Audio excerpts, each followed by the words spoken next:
So by putting them through all of this, have they learned their lesson? I felt Joseph did this or he was led to do this to see if they changed. Because when he was the youngest, they treated him and sent him into slavery. Now they have Benjamin, and they want to see if they truly love Benjamin, if they learn from their mistakes of how they treated him. And they bowed down their heads before Joseph in respect. Oh, they're bowing now. Aren't these the same brothers that said that they wouldn't bow to him? Family, welcome back to yet another Bible study. Today we are picking back up in Genesis. I left you guys on a cliffhanger. I may do y'all like that, but I did y'all like that. I left you guys on a cliffhanger, and we're gonna pick up today. If you missed the last Bible study, man, that one was nothing but a banger. There's so much stuff that we learned about not taking revenge, about not holding grudges. When God makes a promise to us, he keeps that promise. How Jacob, in his lowest place, was still brought up in a place of authority, even in his lowest place.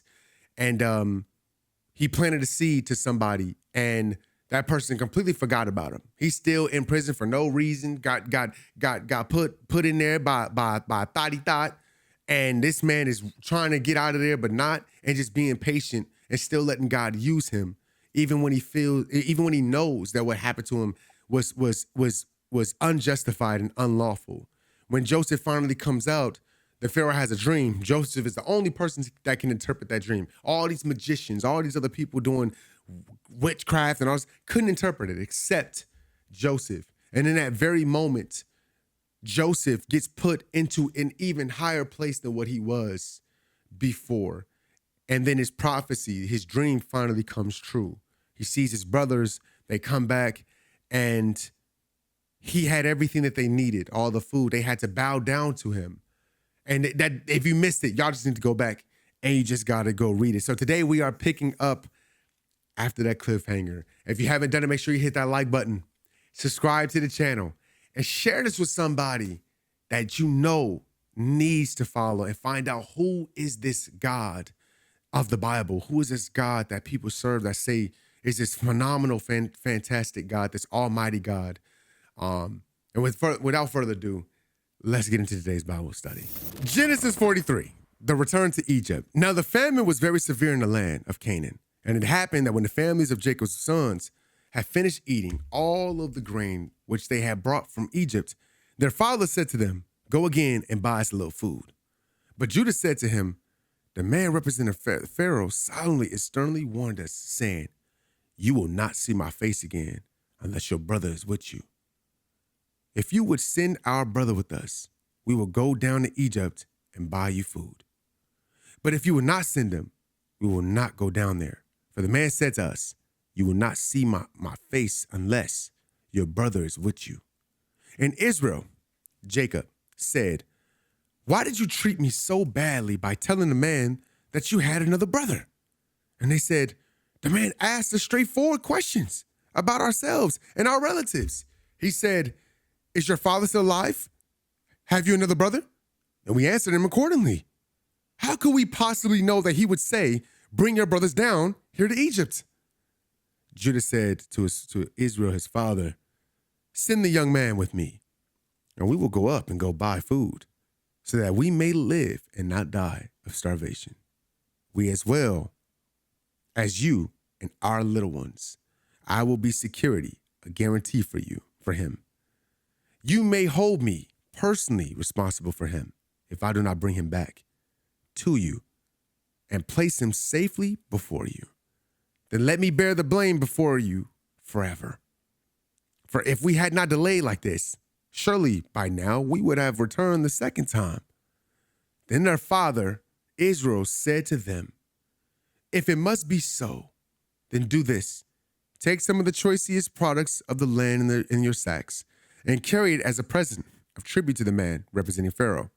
A little balm and a little honey, aromatic spices or gum, resin, pistachio nuts, and almonds.'" Ooh.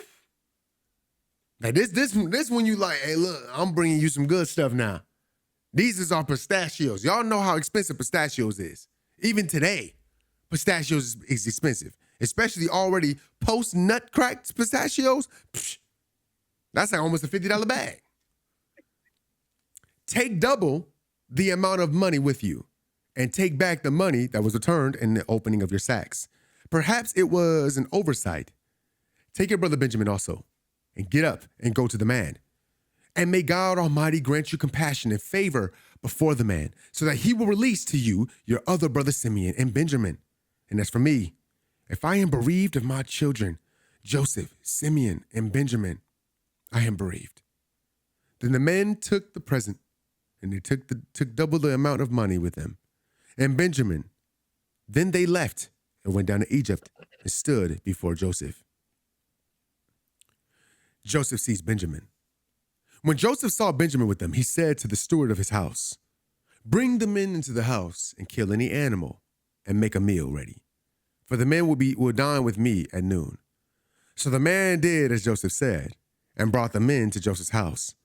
The men were afraid because they were brought to Joseph's house and expecting the worst. They said, "It is because of the money that was returned in our sacks the first time that we are being brought in, so that he may find a reason to accuse us and assail us and take us as slaves and seize our donkeys." So they approached the steward of Joseph's house and talked with him at the entrance of the house and said, "Oh, my lord, we indeed came down here the first time to buy food. And when we arrived in the inn, after leaving here, we opened our sacks, and there was each man's money, with which we had paid for grain, in full, returned in the mouth of his sack. So we have brought it back this time. We also brought down with us additional money to buy food. We do not know who put our money back in our sacks last time." But the steward encouraged them and said, "Peace be to you. Do not be afraid. Your God and the God of your father has miraculously given you treasure in your sacks. I already had your money, which you paid to us." Then he brought Simeon back. Then he brought Simeon out to them. What the heck be happening is, sometimes you read something and like you're trying to read ahead and you see an extra word there that's not really there. I don't know if that's just me. Then the steward brought the men into Joseph's house and gave them water. And they washed the dust off their feet and gave their donkeys feed. So they prepared the present of tribute for Joseph before his arrival at noon. For they had heard that they were to eat a meal there. When Joseph came home, they brought into the house to him the present of tribute, which they had with them, and bowed to the ground before him. Uh-oh. Ooh. They did what? What'd they do? Didn't Joseph's brothers laugh and said, "You think we finna bow to you? You think you, little man, rainbow coat boy, you think we gonna bow to you? Psh, please."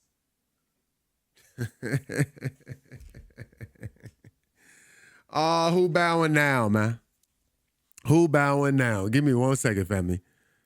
He asked them about their well-being and said, "Is your old father well, of whom you spoke? Is he still alive?" And they answered, "Your servant, our father, is in good health. He is still alive." And they bowed down their heads before Joseph in respect. Uh-oh. Oh, they're bowing now. Oh, they're bowing now. Aren't these the same brothers that said that they wouldn't bow to him? You think we finna bow to you? Ever, little man? Yet they're scared and they're bowing. It's funny how it come around. How if God make a promise, he gonna keep it. He ain't lying. And he looked up and saw Benjamin and saw his brother. He looked up and saw his brother Benjamin, his mother's only other son, and said, "Is this your youngest brother, of whom you spoke to me?" And Joseph said, "God be gracious to you and show you favor, my son." Then Joseph hurried out of the room because his heart was deeply touched over his brother, and he sought privacy to weep. So he entered his chamber and wept there. Then he washed his face and came out, and restraining himself, said, "Let the meal be served." So the servants served Joseph by himself, in honor of his rank, and he and his brothers by themselves, and the Egyptians who ate with them by themselves, because according to custom, the Egyptians could not eat food with the Hebrews, for that is loathsome to the Egyptians. In other words, that's a disgrace for an Egyptian to eat food with a Hebrew. It's frowned upon, looked down upon. You can't do that. Now Joseph's brothers were seated by the steward before him in the order of their birth, the firstborn according to his birthright, and the youngest according to his youth. And the men looked at one another in astonishment because so much was known about them. Joseph selected and sent portions to them from his own table. But Benjamin's portion was 5 times as much as any of theirs. So they feasted and drank freely and celebrated with him. He got a favorite. I mean, they all brothers, technically step brothers. If you think about it, like half brothers, like we all got the same pappy, but we got different mamas. But this is my only full brother. This is my only full brother. This is the only brother we got the same mama, same daddy. It's favoritism. I get it. It's favoritism. Shouldn't show it, but it happens. Genesis 44, the brothers are brought back. And he commanded the steward of his house, saying, fill the men's sacks with food, as much as they can carry, and put every man's grain money in the mouth of the sack. Put my personal cup, the silver cup, in the mouth of the sack of the youngest with his grain money. And the steward did as Joseph had told him. As soon as the morning was lit, the men were sent away, they and their donkeys. When they had left the city and were not yet far away, Joseph said to his steward, get up, follow after the men. And when you overtake them, say to them, why have you repaid evil to us for good? Paid to you. Is this not my Lord's drinking cup, and the one which he uses for divination? You have done a great and unforgivable wrong in doing this. So the steward overtook them, and he said these words to them. They said to him, why does my Lord speak these things? Far be it from your servants to do such a thing. Please remember the money which we found in the mouths of our sacks, we have brought back to you from the land of Canaan. Is it likely then that we would steal silver or gold from your master's house? With whomever of your servants your master's cups is found, let him die, and the rest of us will be my Lord's slaves. And the steward said, now let it be as you say. Be with whom the cup is found will be my slave, but the rest of you shall be blameless. Then every man quickly lowered his sack to the ground, and each man opened his sack, confident the cup would not be found among them. The steward searched, beginning with the eldest and ending with the youngest. The cup was found in Benjamin's sack. Then they tore their clothes in grief, and after each man had loaded his donkey again, they returned to the city. And when Judah and his brothers came to Joseph's house, he was still there, and they fell to the ground before him. Joseph's, hold up. Oh, they fell again. They just on their knees a lot. That's crazy. This is getting hereditary now. So not once. Remember, Joseph didn't have one dream of them bowing down to him. He didn't have one. He had plural.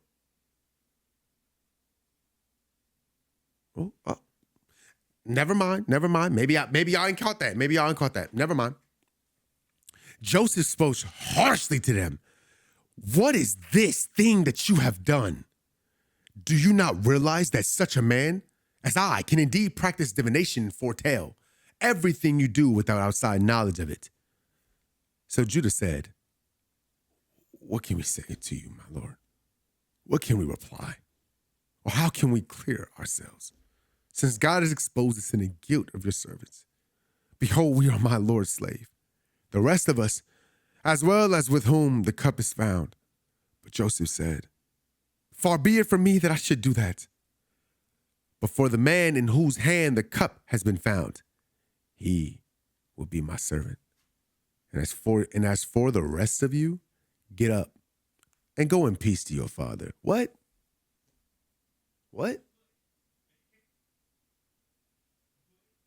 Huh? You said leave my little brother as I just promised my daddy that my little brother gonna come back with me after Simeon was just stuck here? Huh? That ain't gonna happen. We can't leave him here. He gotta take me just take me, please. You can't have Benji. You can't have Benny. You can't have Benny. Then Judah approached him and said, "Oh, my Lord, please let your servant say a word to you in private." Come on, let's take a sidebar real quick. Let's take a side. Just can I holler at you real quick? "And do not let your anger blaze against your servant, for you are equal to the Pharaoh. So I speak as if directly to him, my Lord." My Lord asked his servant, saying, "Have you a father or brother?" We said to my Lord, "We have an old father and a young brother Benjamin, the child of his old age. Now his brother Joseph is dead, and he alone is left of the two sons born of his mother, and his father loves him." Then you said to your servants, "Bring him down to me, that I may actually see him." But we said to my Lord, "The young man cannot leave his father, for if he should leave his father would die." You said to your servants, "Unless your youngest brother comes with you, you shall not see my face again." So when we went back to your servant, my father, we told him what my Lord has said. Our father said, "Go back to Egypt and buy us a little food." But we said, "We cannot go down to Egypt. If our youngest brother is with us, then we will go down there." For we were sternly told that we cannot see the man's face unless our youngest brother is with us. Your servant, my father, said to us, "You know that my wife Rachel bore me only two sons, and one son went out from me. And I said, surely he is torn to pieces, and I have not seen his face. If you take this one also from me, and harm or an accident happens to him, you will bring my gray hair down to Sheol in sorrow. Now therefore, when I come to your servant, my father, the young man is not with us, since his life is bound up in the young man's life. When he sees that the young man is not with us, he will die. And your servants will bring the gray hair of your servant, our father, down to Sheol in great sorrow." Let me help y'all understand what's going on. Look, if you take Benjamin, our daddy already told us that if we go down here, Benjamin better come back. Simeon already gone. Joseph already got killed. If we leave without him, he gonna be upset. He gonna turn gray, and then he gonna pass and die. And then we gotta take him to Sheol. So look, please, one more time, please give us our little brother. Please give us our little brother. Our dad already know we was on some stupid stuff in the past. Now, therefore, when I come to my servant, my father, and the young man is not with us, since his life is bound up in the young man's life, when he sees that the young man is not with us, he will die, and your servants will bring the gray hair of your servant, our father, down to Sheol in great sorrow. For your servant became security for the young man to my father, saying, if I do not bring him back to you, then let me bear the blame before my father forever. Now, therefore, please let your servant Judah remain here instead of the youth to be a slave to my Lord, and let the young man go home with his brothers. How can I go up to my father if the young man is not with me? For fear that I would see the tragedy that would overtake my elderly father if Benjamin does not return. See right here, this is the showcase if they've changed or not. I felt like this is my own personal intake. I felt Joseph did this or he was led to do this to see if they changed.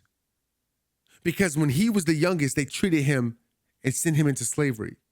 Now they have Benjamin, and they want to see if they truly love Benjamin, if they learn from their mistakes of how they treated him. So by putting them through all of this, have they learned their lesson?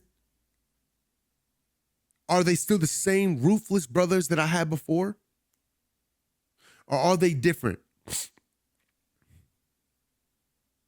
Wouldn't you want to know if somebody changed? Wouldn't you want to know if I've been going away from you for a minute, you my family, wouldn't you want to know if God has really been working on you? It's been what, 20 years?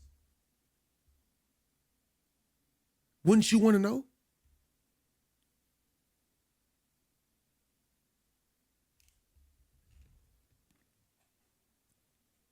Joseph shows kindness to his brothers. Then Joseph could not control himself any longer. In front of all those who attended, and he called out, "Have everyone leave me." So no man stood there when Joseph revealed himself to his brothers. Joseph wept aloud, and the Egyptians who had just left him heard it. And the household of Pharaoh heard of it. Then Joseph said to his brothers, "I am Joseph. Is my father still alive?" His brothers were speechless, for they were stunned and dismayed by the fact they were in Joseph's presence. And Joseph said to his brothers, "Please come closer to me." And they approached him, and he said, "I am Joseph, your brother, whom you sold into Egypt. Now do not be distressed or angry with yourselves because you sold me here. For God sent me ahead of you to save life and preserve our family. For the famine has been in the land these 2 years, and there are still 5 more years in which there will be no plowing and harvesting. God said to Egypt, God sent me to Egypt ahead of you to preserve, for you are remnant on the earth, and to keep you alive by a great escape.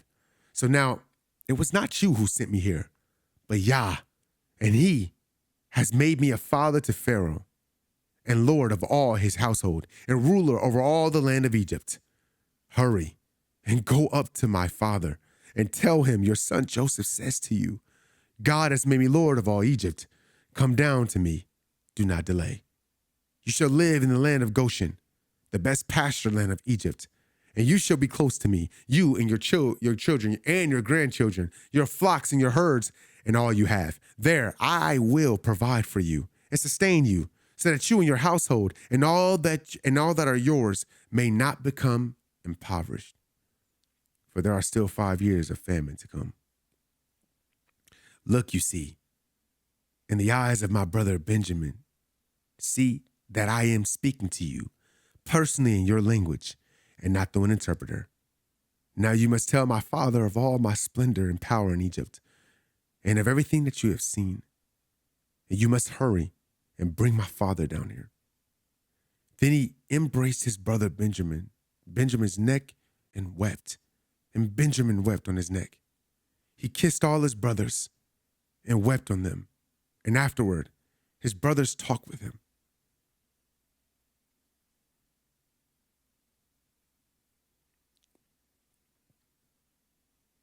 It was the change.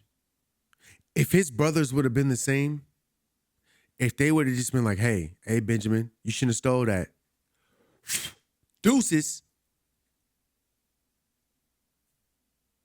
This would be a different story. But he saw that his brothers changed.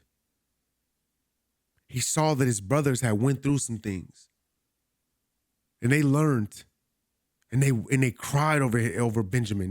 They no, please, like it will even take his place.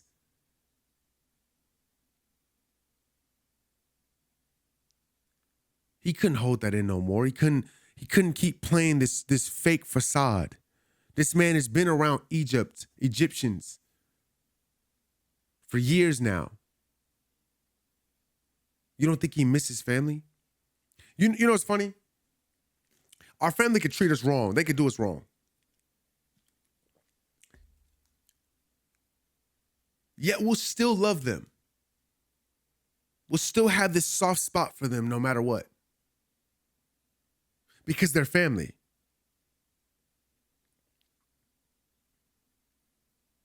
And no matter how bad it hurts, they're family.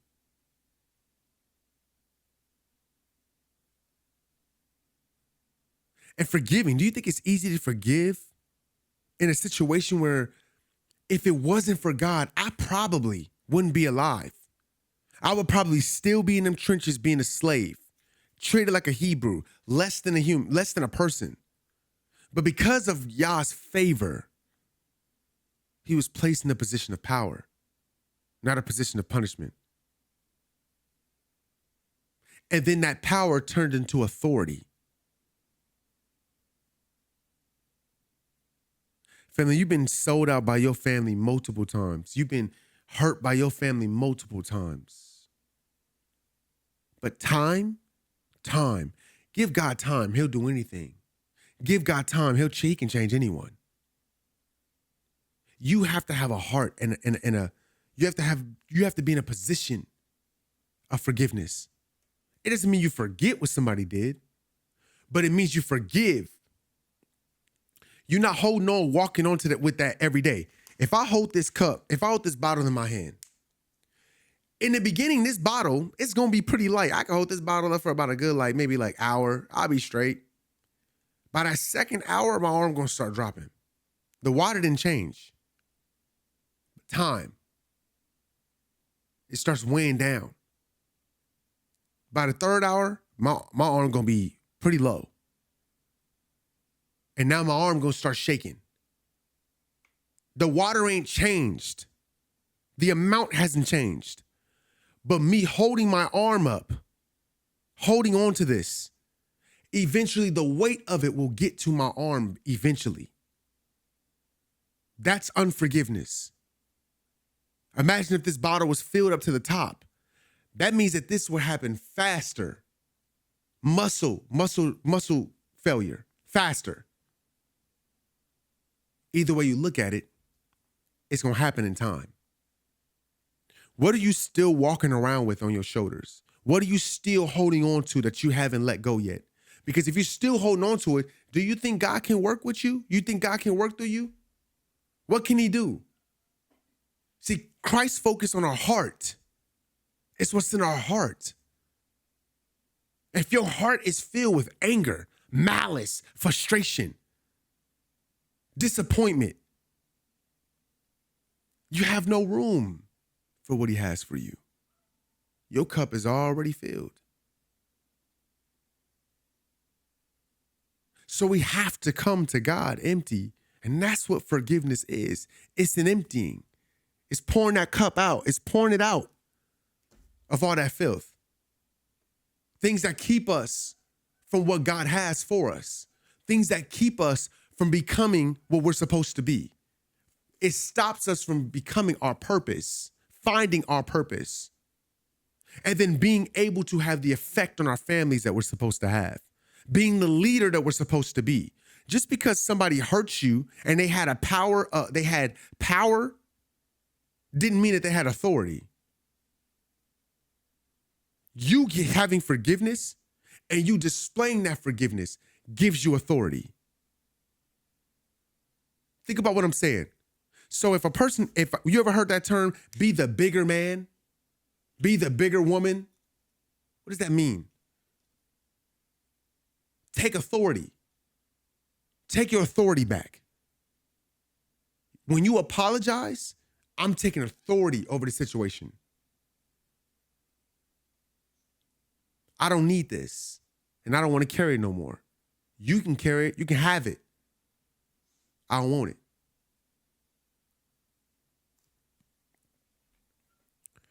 When the news was heard in Pharaoh's house that Joseph's brothers had come, it pleased Pharaoh, and he said, and his servants.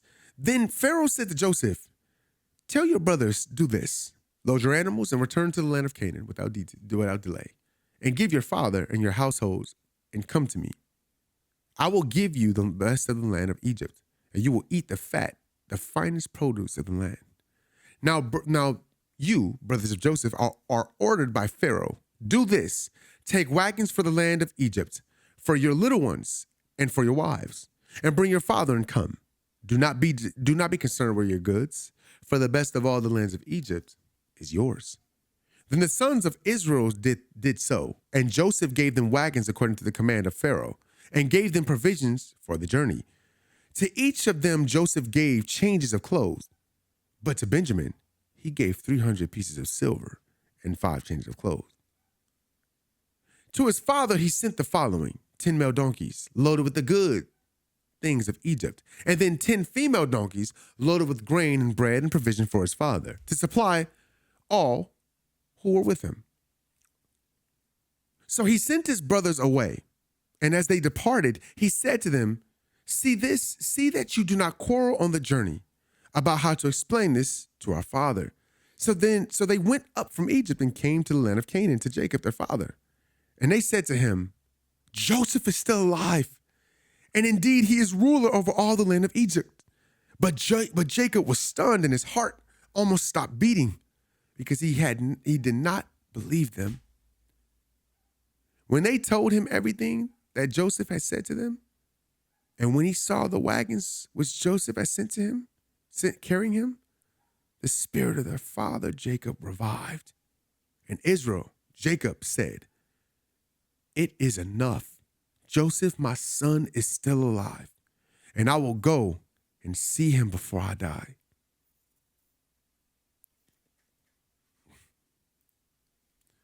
Man, you go all them years thinking that your son is gone.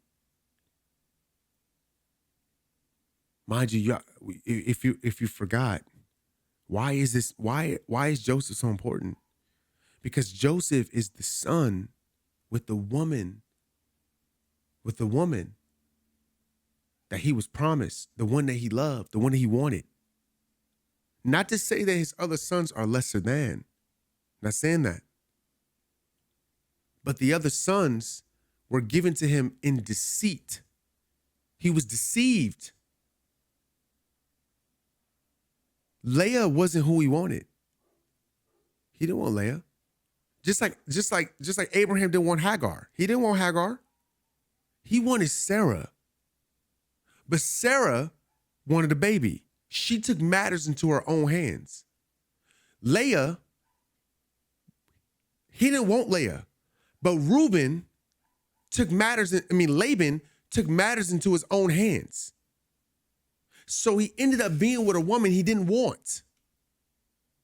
Now he has an obligation to her. And God allowed for Leah to bear children because Jacob was treating her like crap, let's be honest. He was treating her bad. Imagine this. Everybody in the whole city know he don't want you. Everybody know that. But they having this marriage festival. They're celebrating. And you see Jacob over there just.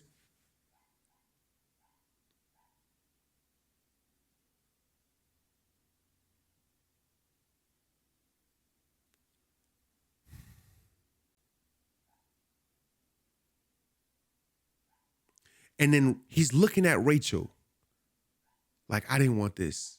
I just wanted you. But again, what Satan meant for bad, God meant for good. Remember, God told Abraham, I'm gonna turn you into a great nation. Well, Abraham only had one child. He only had 2 kids. Then Isaac only had 2 kids. And now Jacob had 12 sons.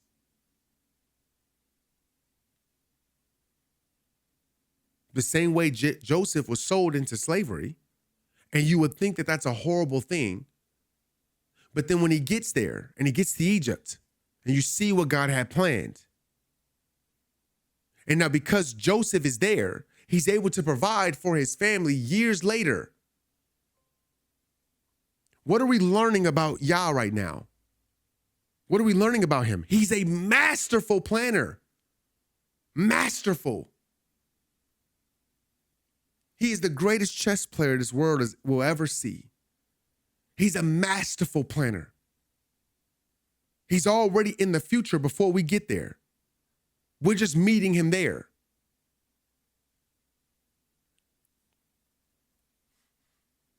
Jacob moves to Egypt. So Israel set out with all that he had and came to Beersheba, where both his father and grandfather had worshiped Yah and offered sacrifices to the God of his father Isaac. And God spoke to Israel in visions of the night and said, Jacob, Jacob. And he said, here I am. And he said, I am God, the God of your father. Do not be afraid to go down to Egypt, for I will make you, your descendants, a great nation there.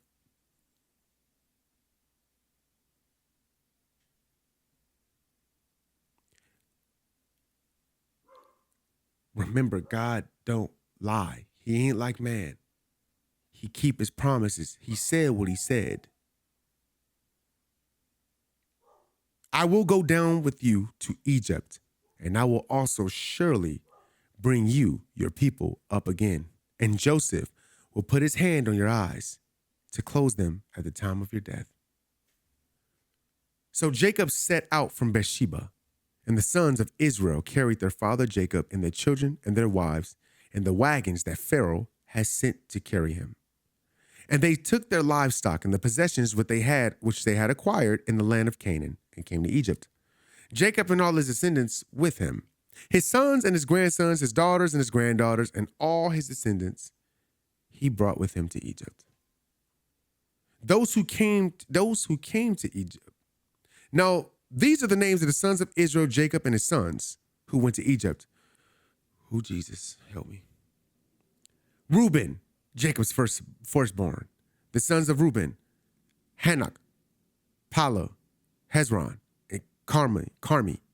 The sons of Simeon, Jemuel, Jamin, Ohad, Jashin, Zohar, and Shawel. The son of the Canaanite women, the sons of Levi, Gershon, Kohath, and Merari. The sons of Judah, Onan, Shelah, Perez, and Zerah. But and Onan died in the land of Canaan. And the sons of Perez were Hezron and Hamuel. The son of Issachar, Tola, Puva, Job, and Shimron. The sons of Zebulun, Sirid, Elon, and Jalel. These are the sons of Leah, whom she bore to Jacob in Paddan Aram with his daughter Dinah. All his sons and daughters numbered 33. The sons of Gad, Zephion, Hagi, Shuni, Esbon, Eri, Arodi, and Areli. The sons of Asher, Emna, Ishva, Ishvi, Beriah, and Sarah, their sister. And the sons of Beriah, Heber, and Malchiel. These are the sons of Zilpah, the maid, whom Laban gave to Leah, his daughter, when she married Jacob. And she bore to Jacob these 16 persons, 2 sons and 14 grandchildren. The sons of Rachel, Jacob's wife, Joseph and Benjamin. Now to Joseph in the land of Egypt were bore Manasseh and Ephraim, whom Asenath, the daughter of Potiphera, priest of On, bore to him. And the sons of Benjamin, Bela, Becher, Ashbel, Gera, Naaman, Ehi, Rosh, Mappin, Huppim, and Ard. These are the sons of Rachel who were born to Jacob. There were 14 persons in all, 2 sons and 12 grandchildren. The son of Dan, Hushim. The sons of Naphtali, Jazel, Guni, Jezer, and Shelem. These are the sons of Bilhah, the maid whom Laban gave to Rachel his daughter when she married Jacob, and she bore these to Jacob. There were 7 persons in all, 2 sons and 5 grandchildren. All the persons who came with Jacob into Egypt, who were his direct descendants, not counting the wives of Jacob or Jacob's sons, were 66 persons in all. And the sons of Joseph, who were born to him in Egypt, were 2. And other persons of the house of Jacob, including Jacob and Joseph and his sons, who came into Egypt, were 70. Now Jacob Israel sent Judah ahead of him to Joseph to direct him to Goshen, and they came into the land of Goshen. Then Joseph prepared his chariot and went up to meet Israel his father in Goshen. As soon as he presented himself before him, authenticating his identity, he fell on his father's neck and wept on his neck a very long time. And Israel said to Joseph, "Now let me die in peace, since I have seen your face, and now that you are still alive, and know that you're still alive." Y'all can't just read past that. You can't just read past that. Joseph loved his father. Like he loved his father. I don't care what you've been through. Your parents are special. Some of y'all might have rough parents around the edges. They might not always say the right thing. They might not always treat you right. They might not always accept the things that you're doing or how you move or anything like that. They just have their own way of thinking. But at the end of the day, it's still your parents and you still love them.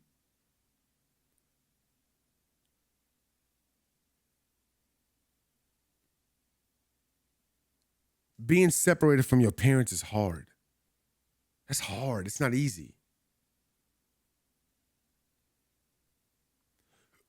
Sometimes us accepting the fact of how our parents are and forgiving them of the things that they've done in their past because we want that same forgiveness is exactly the very thing that they need to change, to be better.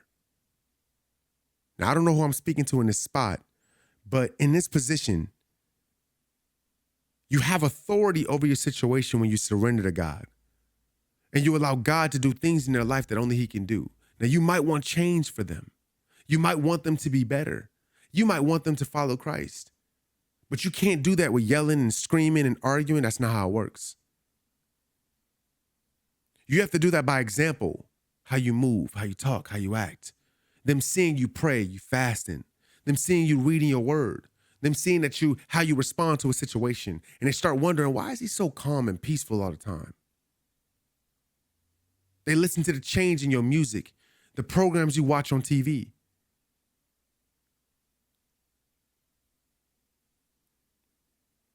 I can only imagine Joseph loving his father but being taken away from him at such a young age and not being able to go travel to them because God didn't send him there. And now seeing him, knowing he's about to die, knowing the little bit of time he has left with them. That crying, those tears, weeping, like that's years, decades of time that's missed out on, that you can't get back. Joseph didn't have kids. Jacob's sons had kids. His kids had kids. He missed all of it. How much time are you missing with people that you actually love? Because you're still angry, upset at the person, at your parents, whoever, brothers, sisters, and you keeping yourself away from them because you can't be around it because you know you're going to lose your cool. If you want to be around them, God has to change you first.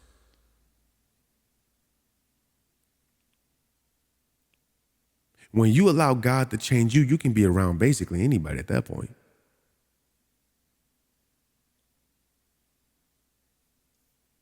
I'm just saying, don't harbor things in your heart. Especially you love your family, you love your parents. If God is keeping you away for right now, that's okay. Because he's working on you, but let him work on you. And when it's time, let your cup be empty. Don't be still harping on that old stuff. Because you're not going to get that time back. You don't know how long your parents going to live. Siblings too. We act like our siblings are guaranteed to make it to an old age. It ain't guaranteed. It ain't guaranteed.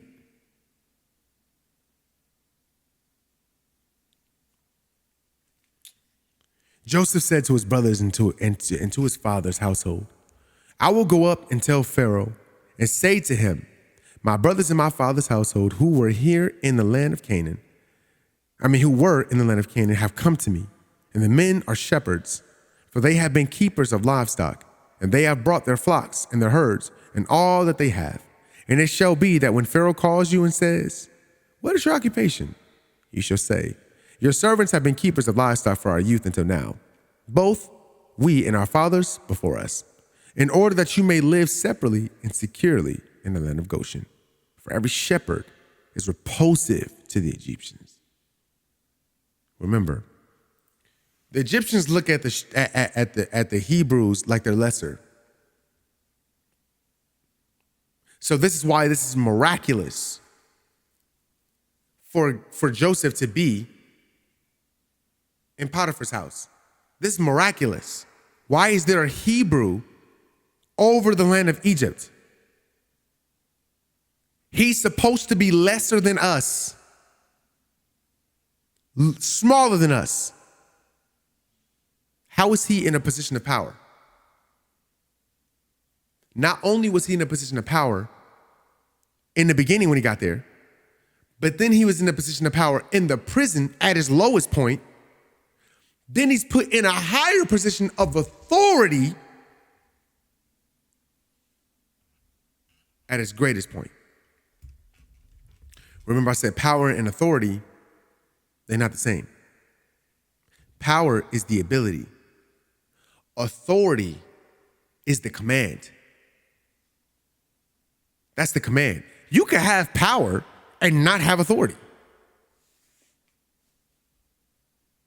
You got power, but you can't do nothing with it. You got power, but you can't do nothing. If you got a manager, right? You got a manager, but then the district supervisor come in. The manager got power. The district supervisor got authority.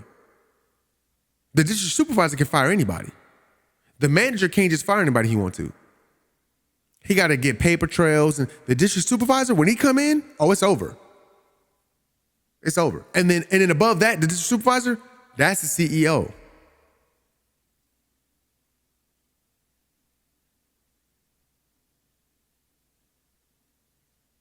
There's power, the ability to do something. Then there's authority. Authority is far greater than power. That's today's Bible study. We're going to pick up here where Jacob's family finally settles in. And we're going to see the end story to Jacob. Now, the question that you got to ask yourself, after Jacob dies, what happens to his brothers? Well, is Joseph still, is he going to try to get revenge now that his father is gone, when his father passes? Is he going to be petty like that?